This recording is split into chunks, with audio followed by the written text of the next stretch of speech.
E47 Hindi. शुरू करो। पर्यवेक्षक ने लड़ाई शुरू कर दी। और घड़ी की तरह, केन 0 कदम तकनीक के साथ वास्तविकता से बाहर आ गया। लड़ाई शुरू हो गई थी। रूई ने अपने दिमाग को चरम सीमा तक धकेल दिया, क्योंकि प्रिमोडियल इंस्टिंक्ट और सिस्मिक मैपिंग ने अतिरिक्त समय तक काम किया, क्योंकि उन्होंने केन की गतिविधियों के बारे में कुछ भी जानने की पूरी कोशिश की। लेकिन इस बार उसने अपनी आंखें बंद नहीं की। उसकी आंखें इधर उधर घूम रही थीं। रूई को यह महसूस हो गया कि केन लगभग 5 मीटर की दूरी पर उसके चारों ओर चक्कर लगा रहा था। वह बस इंतजार करता रहा। अचानक, एक परिवर्तन हुआ। केन उसकी ओर दौड़ा। फिर भी, रूई ने कोई प्रतिक्रिया नहीं दी। वह पहुंच गया था। फिर भी, रूई नहीं हिली। पाव पाव पाव, केन ने रूई पर बगल से कई बार किए। हूश। रूई ने आखिरकार एक चाल चली, लेकिन तब जब उसे मारा गया। उसने हमलों की दिशा में एक भारी हेमेका फेंका, लेकिन वे केवल खाली हवा में जा गिरे। बैम! दूसरी ओर से उसके चेहरे पर एक घूंसा लगा। हूश। रूई ने एक बार फिर तभी वार किया जब केन ने उसे मारा था।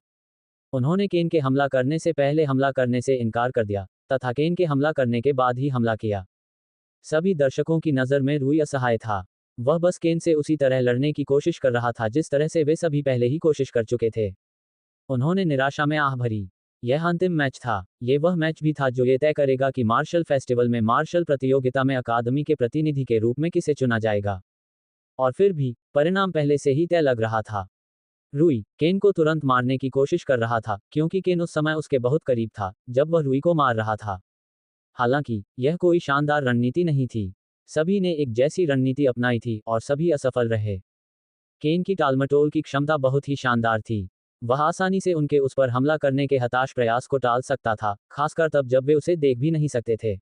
रूई भी उनकी आंखों में वही बात कहने की कोशिश कर रहा था, जिसका मतलब था कि वह भी केन को महसूस करने में असमर्थ था। सही है। गलत। उनमें से किसी को भी नहीं पता था कि रूई ने आदिम वृत्ति और भूकंपीय मानचित्रण में महारत हासिल कर ली है। या ये तथ्य कि ये दोनों तकनीकें मिलकर शून्य चरण तकनीक के अजेय कवच में सेंध लगाने में सक्षम थीं। रूई ने उनमें से किसी को भी नहीं बताया था। इसके अलावा, ये तकनीकें देखने में आकर्षक नहीं थीं। इन्हें देखकर यह अनुमान लगाना लगभग असंभव था कि किसी व्यक्ति ने आदिम प्रवृत्ति और भूकंपीय मानचित्रण में महारत हासिल कर ली है। केन को भी नहीं पता था कि उसने इन तकनीकों में महारत हासिल कर ली है। न ही उसे पता था कि रूई लगातार यह महसूस कर सकती थी कि वह किस दिशा में है, और उसे इस बात का स्पष्ट आभास हो सकता था कि वह स्वयं से कितनी दूर है। रूई ने नेल की तरह बेतरतीब ढंग से ये सब प्रकट करने का इरादा नहीं किया। नेल के विपरीत, वह एक साधन संपन्न, सामरिक और बुद्धिमान योद्धा था जो अपने पास मौजूद हर चीज का इस्तेमाल करता था। उन्होंने एक अंधे पीड़ित की भूमिका निभाई, जो इस प्रारंभिक प्रतियोगिता में कई अन्य लोगों की तरह शून्य कदम तकनीक के चमत्कार का शिकार हो गया था। उसने केन द्वारा दी गई सारी सजाएं सहन की। उन सभी को सहते हुए, वह अपने समय का इंतजार कर रहा था। सही समय के लिए, सही जगह। सचमुच उसके पास एक ही मौका था, और केवल एक ही मौका। अगर वह असफल हो गया, तो उसका काम बहुत मुश्किल हो जाएगा। इसके अलावा, उसने जो कुछ दांव पर लगाया था, अगर वह असफल हो गया, तो वह स्थिति को बदलने में असमर्थ हो जाएगा। रिंग के बाहर उनके दोस्त बड़ी एकाग्रता से मैच देख रहे थे। आह! नेल ने बड़बड़ाते हुए कहा। शून्य लड़के को गायब लड़के द्वारा धक्का दिया जा रहा है। बाकी सभी ने आह भरी, थोड़ा उदास महसूस किया। केन ने भी उन सभी को अपने वर्चस्व के साथ धकेला था, और ऐसा लग रहा था कि वही होने वाला था। केवल नेल ही उसके खिलाफ हारने से बच पाई थी। शर्म की बात है। फे ने आह भरी। मुझे उम्मीद थी कि मैच ज्यादा प्रतिस्पर्धी होगा, लेकिन लगता है कि केन जीत के लिए तैयार है।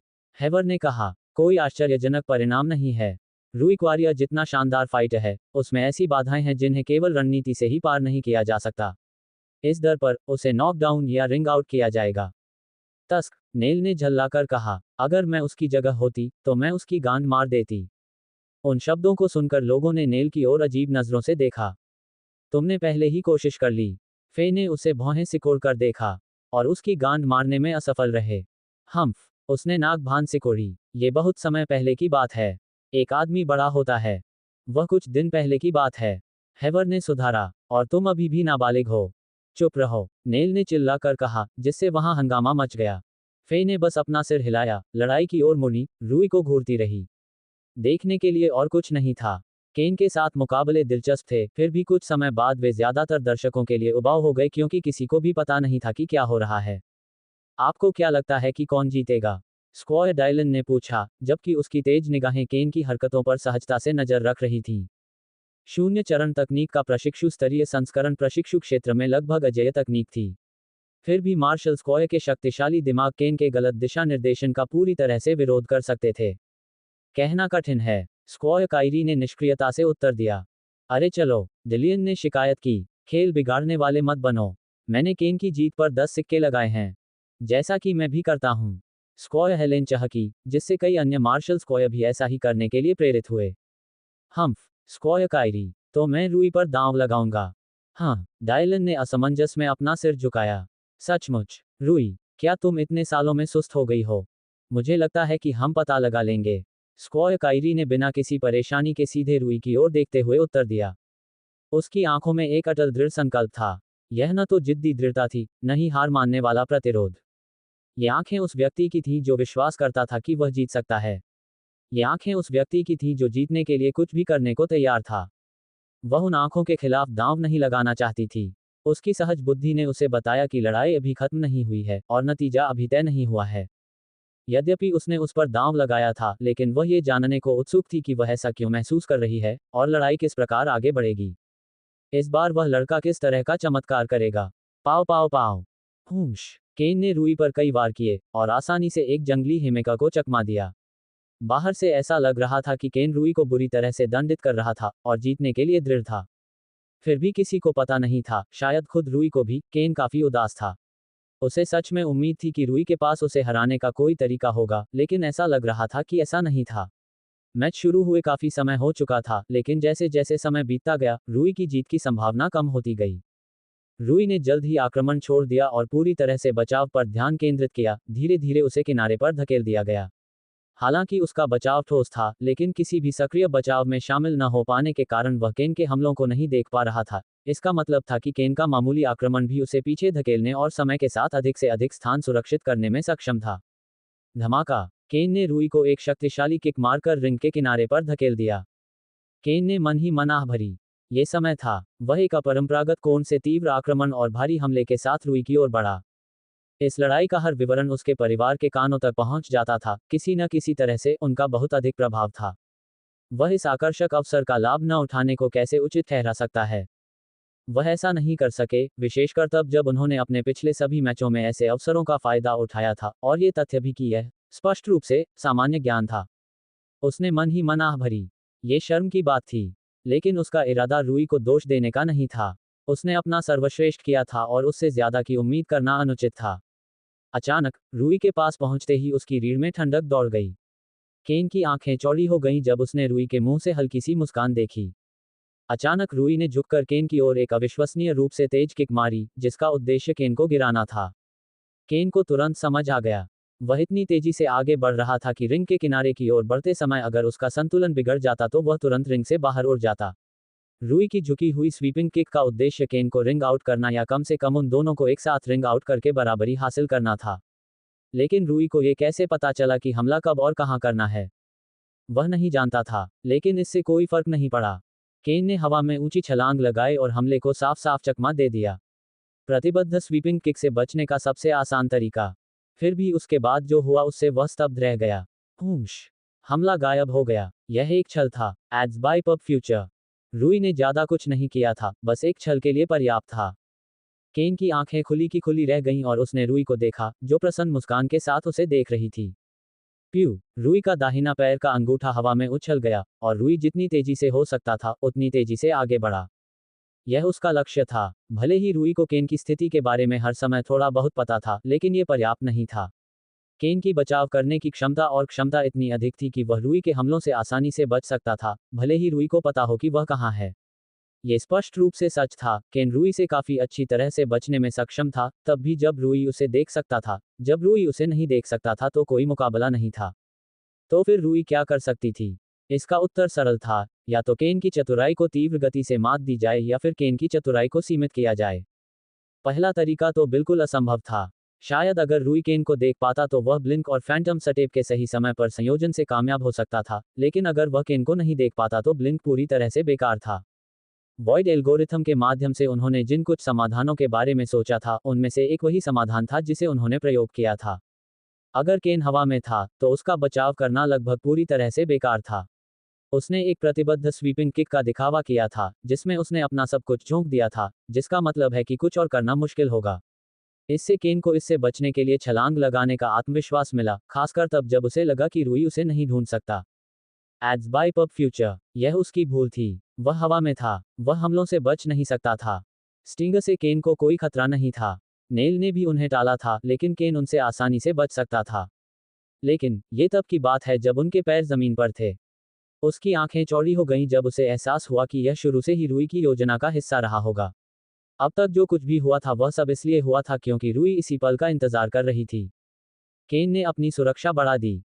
पाव स्टिंगर उसके बाइसेप में घुस गया और गहराई तक घुस गया। बेशक रूई को पता नहीं था कि स्टिंगर केन के शरीर पर कहाँ गिरा था। उसने बस इस तरह से वार किया कि जितना संभव हो सके उतना नुकसान हो। दुर्भाग्य से बाइसेप महत्वपूर्ण नहीं था। केन तुरंत पीछे हट गए, लेकिन नुकसान पहले ही हो चुका था। भले ही बाइसेप महत्वपूर्ण नहीं था, लेकिन जो नुकसान हुआ वह काफी बड़ा था। केन को जो दर्द और झटका लगा, उसने उसकी शून्य कदम तकनीक को तोड़ दिया, जिसके लिए नाजुक निष्पादन की आवश्यकता थी। रूई ने अवसर को जाने देने से इनकार कर दिया। नवंबर LBJNN धमाका। वह कम से कम एक और झटका देने में सफल रहे, उसके बाद उन्होंने अपनी स्थिति पुनः प्राप्त की और शून्य कदम तकनीक का पुनः प्रयोग किया। लेकिन नुकसान हुआ था। उसकी हरकतें पहले की तरह आसान नहीं थीं। उसका दाहिना हाथ पूरी तरह से अक्षम हो गया था, जिससे उसे अपने वजन को संतुलित करने में मदद करने में मुश्किल हो रही थी, जो पैंतरेबाजी में बहुत जरूरी था। इसके अलावा खून की कमी भी थी। शायद अगर उसके पास खून की कमी को कम करने और अपनी वर्दी के किसी टुकड़े से घाव को बांधने का समय होता, तो वह अपनी युद्ध क्षमता को होने वाले नुकसान को कम कर सकता था। हालांकि रूई ने हार नहीं मानी। उसने नाटक को हवा में उछाल दिया और केन के पीछे पड़ गया। अब जब उसने पहले ही बता दिया था कि वह केन को महसूस कर सकता है, तो मूर्ख बनने का कोई मतलब नहीं था। इसके अलावा अब निष्क्रिय होने का समय नहीं था, उसे उस अवसर का फायदा उठाने की जरूरत थी जो उसने आखिरकार पैदा किया था। लगातार उसके पीछे भागने से केन को अपने आप को संभालने और जो अभी भी मजबूत हो सकता था उसे मजबूत करने का समय नहीं मिला। केवल तभी वह जीत सकता था जब वह अपनी निर्मित क्षमता का पूर्ण दोहन करता। मौजूद एक भी व्यक्ति अप्रभावित नहीं था। एक क्षण तो रूई हार के कगार पर थी। अगले ही पल वह सफलतापूर्वक केन पर अपना तुरुप का पत्ता फेंकता है तथा स्टिंगर से उसे गंभीर क्षति पहुंचाता है। वे सभी आश्चर्य से देखते रह गए। रूई ने केन पर यह आक्रमण कैसे किया? किसी को समझ नहीं आया। जिस तरह से उसने हमला किया, उससे ये बिल्कुल स्पष्ट हो गया कि यह केवल किस्मत की वजह से नहीं था। ये बिल्कुल असंभव था। इसके अलावा जिस तरह से रूई आक्रामक तरीके से रिंग में दौड़ रहा था, उससे ये स्पष्ट था कि वह केन का पीछा कर रहा था। क्या बदल गया था? क्या उन्होंने लड़ाई के बीच में केन को समझने का कोई नया तरीका विकसित किया है? NOWELL-BE-IN.C-OM नहीं, यह असंभव है, फे ने बड़बड़ाते हुए कहा। लेकिन इसका मतलब है कि वह केन को महसूस करने में सक्षम था। बिल्कुल शुरुआत से। उसकी आंखें आश्चर्य से खुली की खुली रह गईं। ये रहस्योद्घाटन अविश्वसनीय था। लेकिन जिस बात ने उसे और भी हैरान कर दिया, वह ये थी कि इसे शुरू से ही इस्तेमाल करने और केन के पीछे भागने के बजाय, उसने इसे एक तुरुप के पत्ते की तरह रखा और इसे बिल्कुल सही समय और जगह पर इस्तेमाल किया। अगर फे को केन का आभास होता तो वह इसका इस तरह से इस्तेमाल नहीं करती, वह शायद शुरू से ही इसका दुरुपयोग करती और केन पर हमला करने की पूरी कोशिश करती। यही तो उनमें से ज्यादातर ने किया होगा। अगर वे बच सकते तो उनमें से कोई भी केन द्वारा खुद को तंग किए जाने की इजाजत नहीं देता। फिर भी रूई ने न केवल खुद को केन द्वारा परेशान होने दिया, बल्कि अपने फायदे के लिए केन के खिलाफ मौके बनाए और बड़ी बढ़त हासिल की। पूरे फर्श पर बिखरी खून की बूंदें रूई की इस बात की गवाही थीं। पब फ्यूचर द्वारा विज्ञापन। केन को घायल करने वाला एकमात्र व्यक्ति नेल था और वह एक छोटा सा घाव था जो उसके निर्णय लेने की क्षमता के बजाय उसकी शारीरिक क्षमता और भाग्य के कारण हुआ था। अब रूई जीत रही थी। वह पीछा करता रहा, पीछा करता रहा, पीछा करता रहा। वह इस तथ्य से विशेष रूप से परेशान नहीं था कि उसके हमले अभी भी चूक रहे थे और स्टिंगर और उसके तुरंत बाद के वार के बाद से उसने केन को छुआ तक नहीं था। वह जानता था कि जब तक वह कोई गलती नहीं करता, ये केवल समय की बात है। केन कोई मिलियाना नहीं था जो अपनी हालत में भी लड़ाई को तब तक खींच सकता था जब तक रूई का गैस खत्म न हो जाए। केन हर किसी की नजरों से ओझल होने लगा। घाव अपना असर दिखा रहा था। रूई भी उसे अपनी गति के साथ पूरी ताकत से आगे बढ़ने के लिए मजबूर करके उसका नुकसान कर रहा था। शून्य कदम के साथ शीर्ष गति बनाए रखना आसान नहीं था, और दर्द और खून की कमी के कारण ये 10 गुना कठिन हो गया था। जल्द ही केन के खिलाफ हालात बढ़ने लगे। दर्द, अशक्तता और थकावट ने अपना असर दिखाना शुरू कर दिया था। पाव रूई ने केन पर अपना तीसरा प्रहार किया, क्योंकि वह वॉर्ड सटेप तकनीक में फिसल गया था। ये प्रहार उसकी नाक पर मामूली सा लगा, लेकिन इससे जो दर्द और भटकाव हुआ, उससे शून्य कदम तकनीक पर उसका ध्यान पूरी तरह से भंग हो गया। धमाका। कुछ ही देर बाद एक शक्तिशाली फ्लोइंग कैनन उसके घाव पर आकर गिरा, जिससे उसे बहुत दर्द हुआ। केन रक्षात्मक लड़ाकू नहीं था, फ्लोइंग कैनन के हमले ने उसके हाथ को तबाह कर दिया। रूई ने अपनी भ्रमित अवस्था में हमला करने के लिए ब्लिंक और फैंटम सटेप का इस्तेमाल किया था। इससे और भी अधिक भ्रमित स्थिति पैदा हो गई, खासकर तब जब वह रक्षात्मक लड़ाकू नहीं था। ये बहुत अधिक बढ़ गया था। बम बम बम। पब फ्यूचर द्वारा विज्ञापन खत्म हो गया। केन बेहोश होकर गिर पड़ा। वह हिला नहीं। सभी लोग हैरान थे। बहुत से लोगों ने पहले ही केन को अकादमी का प्रतिनिधि लिख दिया था। उसकी योग्यता बहुत ही विकृत थी। फिर भी रूई ने अपनी शानदार रणनीति और जबरदस्त संवेदी कौशल से उस पर विजय प्राप्त कर ली। इस परिणाम से एक बात सभी के लिए बिल्कुल स्पष्ट हो गई। रूई क्वारिया अब सबसे मजबूत की स्थिति में थी। यद्यपि कई बार मुकाबला करीबी रहा, लेकिन अंततः उन्होंने जीत का शानदार सिलसिला जारी रखा। 78 जीतें, 0 ड्रॉ, 0 घाटा। कोई भी व्यक्ति उससे हारने से बच नहीं सकता था। विजेता प्रशिक्षु रूई क्वारिया। पर्यवेक्षक ने ऊंची आवाज में घोषणा की, उसकी आवाज शांत परिसर में गूंज उठी। रूई ने सांस छोड़ते हुए अपनी आंखें बंद कर लीं। वह आ गया था। इस एहसास का गहरा असर उसके पूरे अस्तित्व में गूंज उठा। उसने उस प्रभाव, परमानंद और राहत की लहरों, साथ ही मार्शल प्रतियोगिता में भाग लेने के उत्साह को भी आत्मसात कर लिया। वह मार्शल अकादमी की हाजिन शाखा का प्रतिनिधित्व उच्चतम स्तर की प्रतियोगिता में करेंगे। वह अपनी पूरी पीढ़ी के 15 सर्वश्रेष्ठ मार्शल प्रशिक्षुओं का सामना करेंगे। पब फ्यूचर द्वारा विज्ञापन। वह थोड़ा कांप उठा। वह अपनी खुशी को रोक नहीं पाया। शेष मार्शल अकादमियों के अन्य 15 प्रतिनिधि भी अपनी अकादमियों में सर्वश्रेष्ठ थे। रूई किस तरह के राक्षसों से भिड़ेगी? ये मार्शल आर्टिस्ट किस तरह की मार्शल आर्ट का अभ्यास करेंगे? क्या वह जीत पाएगा? वह जानना चाहता था। वह इसका पता लगाना चाहता था। उसने अपनी मुट्ठी भींच ली और खुद पर नियंत्रण पाया। फू। उसने सांस छोड़ते हुए शांत होते हुए कहा। मेडिकल टीम के केन को ठीक करने तक वह धैर्यपूर्वक प्रतीक्षा करता रहा। वह अपने दोस्त के बिना नहीं जाना चाहता था। वह कराह उठा और उसकी आंखें खुल गईं। वह भ्रमित हो गया। क्या? अरे! रूई ने उसका ध्यान अपनी ओर खींचा। रूई। केन की आंखें चमक उठी, उसे तुरंत याद आ गया कि क्या हुआ था। उसके चेहरे पर राहत और कृतज्ञता का भाव झलक उठा। बधाई हो और धन्यवाद। इसका जिक्र मत करो, रूई ने कहा। तुम्हें कैसा लग रहा है? गरीब, उसने उठते हुए कहा। यार, आखिरी कॉम्बो बहुत दर्दनाक था। हे, धन्यवाद, रूई ने मुस्कुराते हुए कहा। पूरी लड़ाई में तुमने मुझे परेशान किया, उसके बाद आखिरकार तुम्हें सजा देने में मुझे मजा आया। बेवकूफ, केन ने बड़बड़ाया, लेकिन उसकी मुस्कान ने उसकी भावनाओं को उजागर कर दिया। वह वास्तव में खुश था और वास्तव में गर्वित था। पहली बार, वह वास्तव में मार्शल प्रतियोगिता के लिए उत्साहित था। जब वे दोनों अपने दोस्तों से मिले तो हंसी मजाक करने लगे। रूई को तुरंत ही हार्दिक बधाइयों की बाढ़ आ गई। धन्यवाद दोस्तों, रूई मुस्कुराए। बहुत बहुत धन्यवाद, सच में। अचानक, एक आवाज ने उसे पुकारा। प्रशिक्षु रूई क्वारिया। एक स्टाफ सदस्य ने उसे पुकारा। रूई उसकी ओर मुड़ी। हेडमास्टर ने तुम्हें बुलाया है। उसने उसे बताया। कृपया तुरंत हेडमास्टर के दफ्तर में चले जाओ। मुझे आश्चर्य है कि हेडमास्टर अरोनियन आपसे क्या चाहते हैं। फे ने जोर से सोचा। शायद ये सभी बधाई और उत्साहवर्धक बातचीत जितना सरल नहीं होगा। मैं जल्द ही पता लगा लूंगा। उसने कंधे उचकाए। मैं बाद में तुमसे मिलूंगा। उन्होंने उसे अलविदा कहा और वह हेडमास्टर के कार्यालय की ओर चल पड़ा।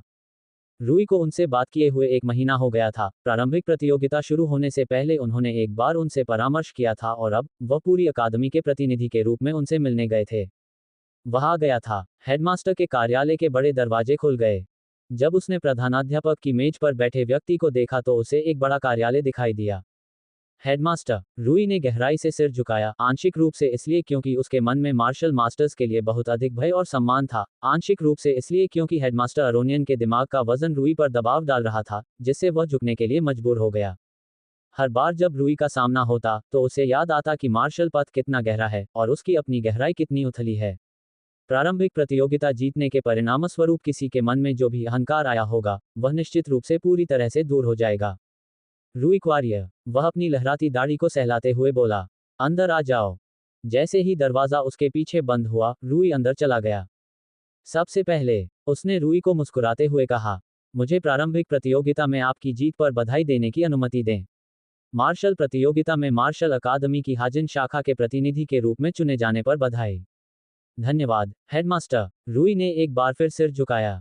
बिल्कुल नहीं, नौजवान, उसने तिरस्कारपूर्वक कहा। तुमने सचमुच इसे अर्जित किया है। रूई उन शब्दों पर बस मुस्कुरा दी। हालांकि, मैंने आपको बुलाने का जो कारण बताया, हेडमास्टर अरोनियन ने आगे कहा। उद्धरण चिन्ह डॉट डॉट डॉट। वह आपको बधाई देने से कहीं अधिक है। रूई बस सुनती रही और हेडमास्टर अरोनियन के विस्तार से बताने का इंतजार करती रही। प्रतिनिधि बनने के लिए कुछ कागजी कार्रवाई करनी पड़ती है, कोई बोझिल काम नहीं है, निश्चिंत रहें। हालांकि, कई व्यक्तिगत विवरण हैं जिन्हें प्रस्तुत करने की आवश्यकता है। मैं आपका ध्यान इस तथ्य की ओर आकर्षित करना चाहता हूं कि प्रत्येक प्रतिनिधि आमतौर पर अपने मार्शल आर्ट का नाम प्रस्तुत करता है। हेडमास्टर अरोनियन, हम आपसे भी एक अनुरोध करेंगे। रूई की आंखें उन शब्दों पर चमक उठीं। वह जानता था कि मार्शल आर्टिस्ट किसी समय अपने मार्शल आर्ट का नाम रखते हैं। हालांकि, उसने कभी इस पर ज्यादा ध्यान नहीं दिया था। वॉइड एल्गोरिदम हमेशा से उसके दिमाग में उसकी मार्शल आर्ट रहा था। जैसा कि मुझे यकीन है कि आप जानते हैं, हेडमास्टर अरोनियन ने उससे कहा, हम आमतौर पर इस प्रक्रिया को जल्दी नहीं करते हैं। यही वजह है कि आपके प्रशिक्षकों द्वारा मार्शल अकादमी में इस पर कभी बात नहीं की जाती है। किसी की मार्शल आर्ट का नामकरण करने की प्रक्रिया बहुत ही गहन, महत्वपूर्ण और पवित्र भी है। आप जो नाम रखते हैं, वह वास्तव में आपके साथ एक बुनियादी स्तर पर प्रतिध्वनित होना चाहिए। आखिरकार, आपकी मार्शल आर्ट का नाम न केवल दूसरों को आपकी मार्शल आर्ट के बारे में कैसे सोचते हैं, बल्कि यह भी प्रभावित करता है कि आप खुद इसे कैसे देखते हैं। मानव मन की प्रकृति ऐसी ही होती है। नामों में शक्ति होती है। रूई ने तल्लीन होकर सिर हिलाया। उनकी मार्शल आर्ट का नाम। क्या वह इसे वॉइड एल्गोरिदम कह सकते हैं? शायद। मार्शल समुदाय में नामकरण की परंपराएं मौजूद हैं। हेडमास्टर अरोनियन ने उन्हें बताया। आमतौर पर, मार्शल आर्ट के नाम आपकी मार्शल आर्ट के वास्तविक मूल नाम से शुरू होते हैं, उसके बाद संज्ञाएं होती हैं जो बताती हैं कि आप अपनी मार्शल आर्ट को किस तरह देखते हैं। कई लोग अपनी मार्शल आर्ट को एक कला के रूप में देखते हैं और इसे उसी तरह से पुकारते हैं। कई लोग अपनी मार्शल आर्ट को युद्ध की शैली के रूप में देखते हैं और इस तरह से इसे उसी तरह से नाम देते हैं। कई लोग अपनी मार्शल आर्ट के विशेष तत्वों पर जोर देना चाहते हैं और इस तरह से इसे उसी तरह से नाम देते हैं। इत्यादि। रूई ने सिर हिलाया। मैं समझ गया। मैं तुम्हें कागजी कार्रवाई पूरी करने से पहले ही सूचित करना चाहता था। हेडमास्टर अरोनियन ने उससे कहा। ऐसा न हो कि तुम अचानक पकड़े जाओ और जल्दबाजी में नाम चुन लो और भविष्य में तुम्हें पछताना पड़े। आपके विचार करने के लिए धन्यवाद। बिल्कुल नहीं, हेडमास्टर अरोनियन। रूई ने मन ही मन सोचा। उनकी मार्शल आर्ट का नाम। हेडमास्टर अरोनियन ने जिस तरह से इस मामले के बारे में बात की, उससे ये निश्चित रूप से एक हल्का मुद्दा नहीं था। वह इस मामले के बारे में सावधान रहना चाहते थे। यदि नाम किसी व्यक्ति के मार्शल आर्ट को देखने के तरीके को प्रभावित करते हैं, तो ये कहना अतिशयोक्ति नहीं होगी कि एक असंतोषजनक नाम किसी व्यक्ति के मार्शल पद पर नकारात्मक रूप से प्रभावित कर सकता है। इसका मतलब यह था कि यह कोई हल्का निर्णय नहीं था। क्या मुझे अब निर्णय लेना होगा? उसने अपना सिर खुजलाया। अरे नहीं, बिल्कुल नहीं। हेडमास्टर अरोनियन ने इनकार किया। सच कहूं तो, अगर आप वाकई चाहते हैं तो आपको मना करने का अधिकार है। नाम जल्दी से सोच लेने और बाद में अपनी पसंद पर पछताने से मना करना कहीं बेहतर परिणाम है। बाद वाला विकल्प छोड़कर कोई भी विकल्प ठीक है। रूई ने सिर हिलाया। तो मैं समय लेकर इस मामले पर निर्णय लूंगा। तुम्हें ऐसा करना चाहिए। हेडमास्टर अरोनियन ने अपनी दाढ़ी को सहलाया। सुनिश्चित करें कि आप नाम से वास्तव में संतुष्ट हैं और यदि आप संतुष्ट नहीं हैं, तो जल्दबाजी करने की कोई आवश्यकता नहीं है। लेकिन आपकी मार्शल आर्ट उस बिंदु तक परिपक्व हो गई है जहां आपके पास पहले से ही एक ऐसा नाम हो सकता है जिससे आप संतुष्ट हैं। मुझे लगता है कि आपने अपनी पीढ़ी के अधिकांश साथियों की तुलना में अधिक गहराई से काम किया है। NO well be in .c ओम। तुम मेरी झूठी तारीफ कर रहे हो, क्या मैं हूं? उसने रूई पर एक जानकार नजर डाली। रूई ने कोई जवाब नहीं दिया, बस व्यंग्यात्मक ढंग से मुस्कुराया। सच कहूं तो, उसे यकीन नहीं था कि अपनी मार्शल आर्ट का नाम क्या रखे। उसे गहन आत्मनिरीक्षण करने की जरूरत होगी, तभी वह कोई निर्णय ले पाएगा। कुछ और मामले हैं, हेडमास्टर अरोनियन ने कहा, लेकिन उनमें से एक मामला तो अलग है। रूई ने भौहें उठाईं। क्या बात है, हेडमास्टर? मार्शल यूनियन एकरूप नहीं है। हेडमास्टर ने बेतरतीब ढंग से कहा। सभी मानवीय संस्थाओं की तरह, यह मार्शल यूनियन के उच्च स्तरों के भीतर विभिन्न लोगों के बीच अलग अलग आपसी हितों से प्रेरित जनजातीयता के अधीन है। ये विभिन्न समूह एक साथ मिलकर काम करते हैं और अपने सभी साझा हितों को पूरा करने का प्रयास करते हैं। रूई ने सिर झुकाकर उलझन में कहा। हेडमास्टर ने अचानक इस विषय पर क्यों बात करना शुरू कर दिया? आमतौर पर, यह ऐसा कुछ नहीं है जिसके बारे में मैं आपको सूचित करने का बीड़ा उठाता। लेकिन अब जब आपने प्रतिनिधि का पद संभाल लिया है, तो मेरा मानना है कि यह कार्रवाई का सबसे अच्छा तरीका है। उन्होंने रूई पर गहरी नजर डालने से पहले कहा। मुझे बताओ, तुम मार्शल संप्रदायों के बारे में क्या जानते हो? मार्शल संप्रदाय। रूई ने असमंजस में अपना सिर झुका लिया। वे क्या थे? निश्चित रूप से ऐसी कोई बात नहीं थी जिससे वह परिचित था। हम, हेडमास्टर अरोनियन ने सिर हिलाया। ठीक है, बैठ जाओ। इसे समझाने में थोड़ा समय लग सकता है। रूई हेडमास्टर अरोनियन के सामने बैठ गई और उनके समझाने का इंतजार करने लगी। मार्शल यूनियन एक वाणिज्यिक संगठन है, यह इसके मुख्य कार्यों में से एक है। प्रधानाध्यापक ने संशोधन किया। मार्शल सेवाओं के लिए एक बहुत बड़ा बाजार है, जिसमें अनगिनत उपभोक्ता और ग्राहक हैं जो विभिन्न सेवाओं के लिए मार्शल कलाकारों को काम पर रखने के लिए भुगतान करने को तैयार हैं। मार्शल यूनियन इन उपभोक्ताओं और मार्शल कलाकारों के बीच संपर्क का काम करता है, जिससे दोनों पक्षों के बीच कमीशन और मार्शल सेवाओं का अविश्वसनीय रूप से सुचारू और विनियमित आदान प्रदान होता है। रूई ने सिर हिलाया, क्योंकि वह मार्शल यूनियन की कार्यप्रणाली से भली भांति परिचित थी। जैसा कि आप जानते हैं कि मार्शल यूनियन मार्शल कमीशन का 50% हिस्सा लेता है। हेडमास्टर अरोनियन, आधे कमीशन का हकदार होने का कारण यह है कि यह मार्शल आर्टिस्ट और क्लाइंट और उपभोक्ताओं को जो सेवाएं प्रदान करता है, वे अपरिहार्य हैं। मार्शल यूनियन के बिना, मार्शल आर्टिस्ट के लिए अनगिनत कमीशन तक आसानी से पहुंचने का कोई रास्ता नहीं होगा, जिन्हें मार्शल यूनियन प्राप्त करता है, संसाधित करता है, संग्रहित करता है और बेहद उपयोगकर्ता अनुकूल तरीके से व्यवस्थित करता है। यह अत्यधिक नौकरशाही संगठन के बिना पूरी तरह असंभव होगा, जो विशाल दस्तावेजीकरण प्रसंस्करण को उतनी ही तेजी और आसानी से संभालता है जितना मार्शल यूनियन करता है। इसके अलावा बुद्धिमत्ता और कठिनाई ग्रेड जो मार्शल आर्टिस्ट के लिए अपरिहार्य हैं, उन सभी के लिए बहुत अधिक धन की आवश्यकता होती है। रूई ने सहमति जताते हुए सिर हिलाया। मार्शल यूनियन ने मार्शल आर्टिस्ट के लिए जीवन को बहुत सुविधाजनक बना दिया है।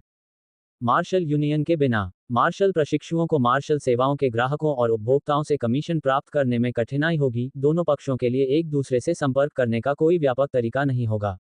इसके अलावा, हालांकि परिपूर्ण नहीं, मार्शल यूनियन की बुद्धिमत्ता और कठिनाई ग्रेड मूल्यांकन बेहद उपयोगी थे। इसने जोखिम को कम किया और दक्षता को अधिकतम किया। रूई को नहीं लगा कि मार्शल यूनियन द्वारा भारी कटौती करना विशेष रूप से अनुचित था, बदले में ये जो सेवाएं दे रहा था वह काफी पर्याप्त थीं। स्वाभाविक रूप से, सभी कमीशनों से इतनी बड़ी कटौती प्राप्त करने का अनिवार्य रूप से मतलब है कि मार्शल यूनियन हर साल बहुत बड़ी धनराशि जमा करता है। हेडमास्टर ने आगे कहा, सवाल यह है कि हम उस सारे पैसे का क्या करेंगे। रूई को समझ में आने लगा कि यह किस दिशा में जा रहा है। मार्शल यूनियन के काम और श्रम शक्ति, कई कर्मचारियों और मार्शल यूनियन द्वारा नियुक्त कई अन्य कर्मचारियों को भुगतान करना। मुझे लगता है कि फंड का एक बड़ा हिस्सा बुनियादी ढांचे के रखरखाव और मरम्मत, आपूर्ति के भंडारण और अन्य आवश्यक चीजों में भी जाता है जो मार्शल यूनियन के कामकाज को बनाए रखने के लिए आवश्यक हैं। सही, हेडमास्टर ने सिर हिलाया। मार्शल यूनियन को चलाने के लिए जितना आप सोच सकते हैं, उससे कहीं ज्यादा पैसे की जरूरत होती है। इसमें कोई शक नहीं कि आधे से ज्यादा पैसे उन जरूरतों पर खर्च किए जाते हैं जिनका आपने जिक्र किया है। सवाल यह है कि, उन्होंने आगे कहा, हम बचे हुए पैसे का क्या करेंगे। रूई महसूस कर सकता था कि वह उस पर ध्यान दे रहा था। जाहिर है बूढ़ा आदमी अंततः मुद्दे पर आ रहा था, जैसा कि बूढ़े लोग आमतौर पर कहते हैं। रूई को यकीन नहीं था, कई स्पष्ट उत्तर थे, बस उसे यकीन नहीं था कि हेडमास्टर अरोनियन किस उत्तर की तलाश में थे। क्या हम मुख्य रूप से उन सभी निधियों को खजाने में जमा करते हैं? हेडमास्टर अरोनियन ने पूछा। क्या हम मुख्य रूप से उन निधियों को साइड बिजनेस में निवेश करते हैं? या शायद हम मुख्य रूप से उन निधियों को क्षेत्रीय विस्तार में निवेश करते हैं? उन्होंने कुछ देर रुककर रूई को जिज्ञासु नजर से देखा। क्या मार्शल आर्टिस्ट ऐसी चीजों की परवाह करते हैं? मार्शल आर्टिस्ट किस चीज की सबसे ज्यादा परवाह करते हैं? रूई को इस उत्तर के बारे में सोचने की भी जरूरत नहीं थी। शक्ति। सही, हेडमास्टर ने सहमति जताते हुए सिर हिलाया। मार्शल आर्टिस्ट आमतौर पर पैसे के लालची नहीं होते। हम एक दूसरे के बीच एक चीज का सम्मान करते हैं, शक्ति। शक्ति ही मार्शल आर्टिस्ट की नींव होती है, इसके बिना वे सामान्य मनुष्यों से अलग नहीं होते। नहीं, इसके बिना वे और भी बदतर होते। शक्ति के बिना एक मार्शल आर्टिस्ट एक अक्षम मूर्ख होता है जो मार्शल आर्टिस्ट की उपाधि के लायक नहीं होता। हम सत्ता चाहते हैं, प्रधानाध्यापक ने आगे कहा। पैसे से सब कुछ नहीं खरीदा जा सकता, लेकिन यह आमतौर पर ज्यादातर चीजों में मदद कर सकता है। NOWELL-BE-IN.com। तो क्या मार्शल यूनियन अपने बचे हुए फंड को और अधिक शक्ति प्राप्त करने पर खर्च करता है? रूई ने पूछा। ये समझ में आता है। मार्शल यूनियन मूल रूप से मार्शल कलाकारों द्वारा संचालित था, जो शक्ति से प्रेरित थे। शक्ति वास्तव में मार्शल यूनियन के सबसे महत्वपूर्ण स्तंभों और हितों में से एक थी। हाँ, बिल्कुल, और खास तौर पर मार्शल पावर। उन्होंने आगे कहा, हम हर साल मार्शल पावर हासिल करने के लिए बहुत बड़ी रकम निवेश करते हैं। मार्शल आर्ट और युद्ध के अनुसंधान और विकास के रूप में। रूई की आंखें उन शब्दों को सुनकर चौड़ी हो गईं। ये सोचकर कि उसके पिछले जीवन में उसका करियर मार्शल यूनियन के लिए इतनी बड़ी मांग थी। आज मार्शल अकादमी की अप्रेंटिस लाइब्रेरी में मौजूद सभी अनगिनत अप्रेंटिस स्तर की तकनीकें। उन्होंने कहा, क्या आपको लगता है कि वे आसमान से गिरे हैं या पेड़ों पर उगे हैं? नहीं, उनमें से प्रत्येक तकनीक और प्रशिक्षण को मार्शल यूनियन के अनुसंधान और विकास विभाग द्वारा कई वर्षों और धन के बाद कठोर शोध और विकसित किया गया है। मार्शल यूनियन इस क्षेत्र को बहुत महत्व देता है। मार्शल पावर विकसित करने में बड़ी मात्रा में धन और अनुसंधान जनशक्ति का निवेश करके ही मार्शल कलाकारों के मौलिक और आधारभूत स्तर में सुधार किया जा सकता है।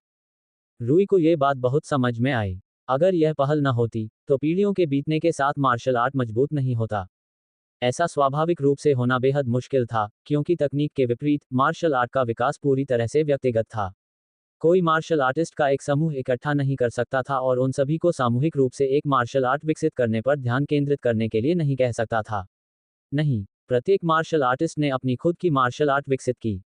इसका मतलब यह था कि अकेले मार्शल आर्टिस्ट के हाथों में मार्शल आर्ट का विकास काफी धीमा था। हालांकि अनुसंधान और विकास अपने आप में एक बहुत ही व्यापक क्षेत्र है। हेडमास्टर अरोनियन ने टिप्पणी की, मार्शल आर्ट के क्षेत्र में भी कई बड़े रास्ते हैं जिन पर शोध किया जा सकता है। हालांकि हर चीज पर शोध नहीं किया जा सकता है, और कुछ चीजें स्पष्ट रूप से अधिक महत्वपूर्ण हैं। तो मार्शल यूनियन अनुसंधान और विकास निधि आवंटन के लिए निर्णय लेने की प्रक्रिया का संचालन कैसे करता है? हम कैसे तय करते हैं कि अनुसंधान के किस क्षेत्र को कितना पैसा मिलेगा? हेडमास्टर ने आगे बोलने से पहले कुछ देर रुककर कहा, यही वह जगह है जहां मार्शल संप्रदाय आते हैं। रूई की आंखें सिकुड़ गईं। बूढ़ा आदमी आखिरकार मुद्दे पर आ ही गया था।